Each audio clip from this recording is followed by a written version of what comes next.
Et salut tout le monde, c'est Kakit.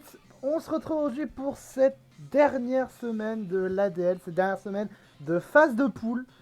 Aujourd'hui, au programme 3 matchs tout simplement au programme et pas qu'un seul. Il y a donc mon match contre Vae.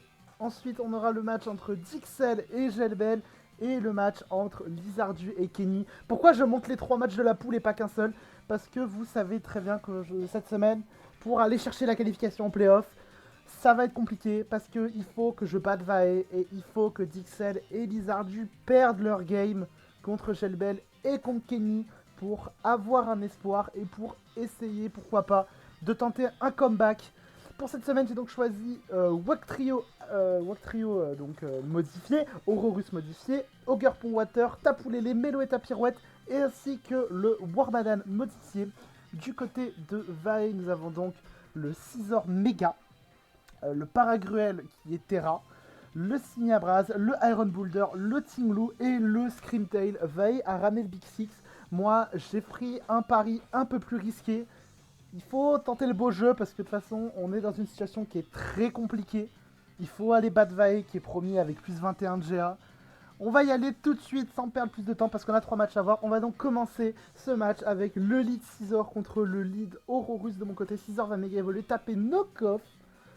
Ça va m'enlever ma B-Citrus, mais je vais pouvoir mettre un bon Metal Burst qui fait de très bons dégâts. Et derrière, je pense que je vais poser mes rocks. Voilà, ouais, ça fait un petit moment quand même que j'ai joué cette game. Malheureusement, le serve va me réveiller des fogs, donc finalement, les rocks ne servent pas à grand chose. Il peut juste re-roost, il peut juste me chip comme ça. Je vais quand même essayer d'aller un petit peu sur Tapoulele pour essayer de mettre des petits Nature Madness. Potentiellement, ou alors non, voilà, mon Tapoulele qui était light clé pour pouvoir poser tout simplement mes screens, mais il va redéfog. Malheureusement, c'est très chiant. Et je pense qu'on va arrêter la blague tout de suite. Pour ceux qui voient un peu ma team. Tout simplement, voilà, en fait, quand j'ai joué la game, j'ai joué un peu en mode OZEF parce que, tout simplement, quand je jouais cette game, j'étais éliminé. J'étais éliminé de la compétition, tout simplement. C'est-à-dire que, bon, je vais vous spoiler malheureusement, mais avant que je commence cette game, Dixel avait gagné contre Gelbed, Lizardu avait déjà gagné contre Kenny. Du coup, malheureusement, j'étais déjà éliminé, donc j'ai tenté, voilà, j'ai tenté plus le beau jeu de tenter un bon sweep avec Warmadan Sand. Je voulais tenter des petits trucs quand même pour cette fin d'ADL. Mais bon, vous allez voir que de toute façon, je vais me casser les dents sur le Scizor. De toute manière, Summon est trop. J'avais pas un très bon match-up de base contre Summon, mais alors là, en plus, si je joue en mode OZF, ça sert plus à rien. Mais bon, écoutez, on va en profiter. Donc, je suis éliminé de la compétition, hein, c'était prévu. Même en gagnant, j'étais quand même éliminé, donc ça change pas énormément de choses en soi. On va pouvoir en profiter pour discuter un petit peu, pour discuter un peu tranquillement de cette compétition, comment ça s'est passé, comment je l'ai vécu. Et forcément, je vais peut-être commencer par dire que je suis très déçu. Je suis très déçu forcément de ma performance. Parce que je pense que même si j'avais quand même une poule qui était très relevée pour le coup, la poule avait vraiment un très gros niveau parce que à l'heure où je tourne cette vidéo, on est en demi-finale. Et dans les demi-finales, il y a Dixel, il y a Lizardu, il y a Vae et il y a Gelbel. Donc j'étais dans une poule où il y avait vraiment un très gros niveau. Mais je trouvais que c'était pas impossible, franchement, d'aller chercher une qualification. Enfin, avant, évidemment, avant de jouer les games, je trouvais vraiment que c'était pas impossible, que j'avais une chance à jouer. Alors peut-être Vae et Gelbel, ça allait être un peu dur à aller chercher. Surtout le Vae ADL qui est juste un monstre, tout simplement. Mais j'étais là, je me dis franchement, Dixel, Lizardu, je savais que ce sont des joueurs à peu près de mon niveau. Donc je pense clairement que j'avais moyen de les battre. En plus, il y avait pareil, il y avait l'énigme Coralia où on savait pas trop comment ça allait se passer son retour. Il y avait en plus Kenny qui est un joueur qui progresse énormément ces dernières semaines. Et tout simplement, je vais ralentir un peu le match quand même parce que j'ai pas mal de choses à dire. Et tout simplement, au final, c'était une poule qui était très stackée. Et donc je commence bien ma compétition contre Cora. Après je panique un peu contre Gelbel, mais bon, je pense que le résultat aurait été un peu plus compliqué à aller chercher. Et voilà, je trouve que les matchs contre Dixel et contre Lizardu, je passe totalement à côté. C'est-à-dire que je fais des entames de match qui sont catastrophiques. Et derrière, forcément, j'ai du retard, je peine à remonter. Et le problème, en fait, c'est que j'ai pas une draft pour, en fait, pour remonter c'est des avantages comme ça. Je pense que... voilà. J'aurais pu franchement mieux jouer. Je pense qu'il y avait beaucoup de plays que j'aurais pu mieux faire. Que ça soit bah, peut-être davantage me faire confiance aussi. Parce qu'il y a des moments j'avais des bons calls quand je jouais la game. Le problème c'était que... Bah, comment dire ça? Le problème c'est que j'avais un call, mais je voulais pas m'écouter parce que je trouvais que le play était trop risqué. Et peut-être que j'aurais dû le tenter plus souvent. C'est dommage de pas avoir voulu le tenter. Peut-être j'aurais dû davantage y aller, davantage croire en moi. Mais bon, après aussi, ça va mener, bah, je pense, au deuxième gros problème de cette compétition, c'était tout simplement ma draft. Alors, je sais ce que les gens pensent de ma draft. Je sais très bien en fait que les gens trouvaient que j'avais une très bonne draft, pour le coup. Je peux comprendre, pourquoi les gens pensaient que j'avais une très bonne draft. Parce que c'était une très bonne offense. Enfin, une très bonne offense, peut-être pas non plus, mais il y avait vraiment des mons qui se complétaient bien. Il y avait une belle synergie dans l'ensemble. Mais c'était pas une synergie. C'était pas une draft qui me correspondait vraiment. Moi, je vais être honnête. C'est compliqué quand même de définir mon style de jeu, mais je suis plus dans un style de jeu balanced. Je suis quand même plus orienté sur une balance où j'aime bien avoir mes bons pivots défensifs qui me permettent derrière de ramener bah, mes gros breakers, mes gros mon offensifs. Genre par exemple là, la Hades Draft League, je propose pas mes matchs, mais je suis en 4-0 en Division 2. J'ai une draft avec d'un côté Alomomola, Corvalius, Vikavolt, qui sont des mons qui vont venir bien tanker les coups et qui vont me permettre de turn, pour après bah, amener tout simplement bah, Spectrier, amener Arcanin Isui, enfin vraiment amener mes mons de breaker. Et j'avais pas ce sentiment là en fait dans ma draft de l'ADL. Déjà, je pense que bah, j'avais pas mes pivots def, niveau momentum, c'était que du fast momentum.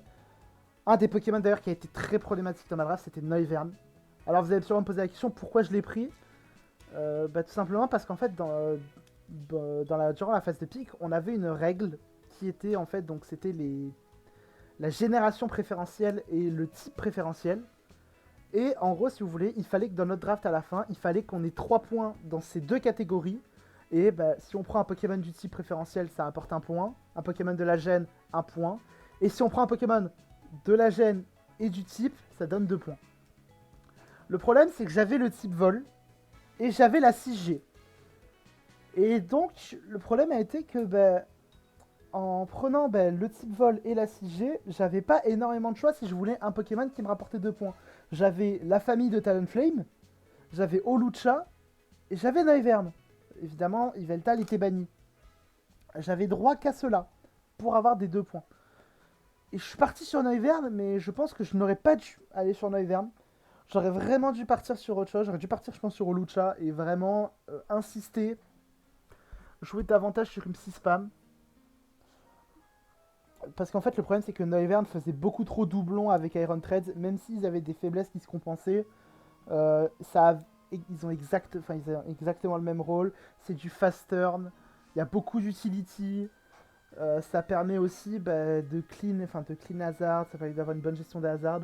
Ça peut taper si nécessaire. Enfin voilà, vraiment, les Pokémon avaient trop de rôles en commun. Donc je pense que ne pas prendre Noivern et prendre Lucha, ça aurait été plus pertinent. Et avec... ou sinon, autre chose que j'aurais pu prendre aussi... Enfin, et vraiment prendre un bon Poké, bien bulky, bien défensif, un Pokémon que je maîtrise tout simplement. C'était ce que j'expliquais de toute façon dans ma vidéo sur comment faire une bonne draft. Tout simplement, en fait, je vous expliquais que bah, c'est pas parce que vous avez une bonne draft, enfin une bonne draft selon les gens, c'est pas parce que vous avez une bonne draft que vous allez forcément gagner la compétition. Et c'était le cas parce que même si c'était une bonne draft objectivement, c'était pas une draft qui me convenait. J'avais malheureusement beaucoup de mes games, beaucoup de games, mon corps défensif c'était Overquill plus autre chose. Parce que bah, je pouvais pas faire mieux. Aurorus, le tir nul, m'a bien aidé quand même là-dessus à combler un peu les failles. Parce que ça me permettait vraiment les Pokémon qui allaient me déranger dans le match-up. Avec Aurorus, je pouvais les prendre, je pouvais les emmener avec moi. Donc c'était quand même une bonne idée dans l'ensemble. Orogus a bien comblé la faille. Wormadan aurait pu faire le taf là-dedans. Mais Wormadan était beaucoup trop passif. Donc peut-être à la place de Live Dew, lui donner demi-tour. Alors je précise, je lui ai donné Live Dew parce qu'en fait, si vous voulez, le talent Furcoat avait une restriction. Et je n'avais pas le droit d'avoir Furcoat plus un move à 50% de heal. Du coup, je voulais partir sur Jungle Healing. Mais Jungle Healing avait été pick. Donc je suis parti sur Live Dew. Et bah voilà, en fait, j'aurais peut-être juste donné demi-tour. Ça aurait été plus pertinent pour utiliser Wormadan. Ça aurait été moins un dead slot un petit peu. C'est cruel quand même de dire que c'est un dead slot, mais bon voilà. Forcément, donc après, un autre problème de ma draft aussi, c'est que Arma Rouge, je l'ai pas sorti. Et c'est pas pour rien, c'est parce que vraiment en fait, alors peut-être c'est moi qui faisais pas assez confiance au Pokémon, à la capacité du Poké, mais vraiment c'est pas un mon qui m'a inspiré plus que ça. Mais bon, écoutez, c'est comme ça. Ça faisait un corps de psy spam, mais je pouvais pas vraiment l'abuser parce que les psy spam avaient pas non plus de gros match-up. Et puis bah écoutez, c'est c'est comme ça, hein. Après c'est le jeu. Voilà, j'avais qu'à mieux draft, hein, c'est tout. Même si on avait beau me dire ouais mais t'as une bonne draft et tout, j'étais là en mode non non, il y a pas ça, ça, enfin. Mes breakers encore, enfin Tapoulélé en breaker c'était très bien. Meloetta était trop juste. C'est cruel, mais Meloetta est vraiment trop juste en fait pour vraiment endosser ce rôle. Mais bon, c'est pas grave, c'est comme ça. J'ai pas bien, de toute façon, j'ai pas bien joué. Je peux pas m'en prendre, enfin, je peux pas non plus refaire refaire le speech pendant 1000 ans. J'ai vraiment pas eu un gros niveau de jeu pendant cette compétition et je suis très déçu. Mais bon, la vie s'arrête pas pour autant. Hein. On va continuer à jouer à Poké et puis bah c'est comme ça. Écoutez, en attendant, je pense quand même que ouais, non, je pense quand même que la game est bientôt terminée, ouais. De mémoire. Voilà, écoutez, bah, je pense que c'est un petit peu tout ce que j'avais à dire sur la compétition. Ça permet, voilà, ça permet de dire un peu tout ce que j'avais à dire. Ça a été quand même une bonne compétition dans l'ensemble. Je me suis quand même je me suis quand même bien marré les games, j'ai quand même bien apprécié. Et franchement, bah, si l'ADL saison 11 franchement, en cas de prochaine saison, je serais bien partant pour repartir. Je jouerai un peu plus ce que je maîtrise et ce que je préfère. Je pense que, évidemment, je resterai vraiment dans des pokés que j'aime jouer. Mais bon, écoutez, c'était une bonne série. J'espère que la série vous aura plu aussi, malgré mes performances qui n'étaient pas incroyables. Et puis, on se retrouvera bientôt pour de nouvelles vidéos. Je vais continuer la Death Draft League au moins jusqu'à son terme. Je vais reprendre les tutos draft. C'est un peu dur parce que pendant ces vacances, je bosse. Donc, niveau temps pour préparer la vidéo et tout, c'est un peu compliqué. C'est un peu juste. Donc, mais j'essaierai quand même d'en faire au moins 2 courant août. Au moins le tuto draft numéro 4 sur la phase de team building et le 5 qui sera très certainement sur la phase in-game, tout simplement. Les petits conseils à donner in-game. La Hades, ça continue. Peut-être que je lancerai peut-être que je ferai la MML. Enfin, la MML qui est la DL organisée par le pote Max de Strat. Je devrais y participer à la prochaine, donc peut-être que je referai des vidéos dessus. Je sais pas encore, j'ai pas décidé. Dites-moi quand même dans les commentaires si vous avez des petites idées. En attendant, merci à tous de m'avoir suivi et on se retrouve bientôt pour de nouvelles vidéos. Ciao tout le monde.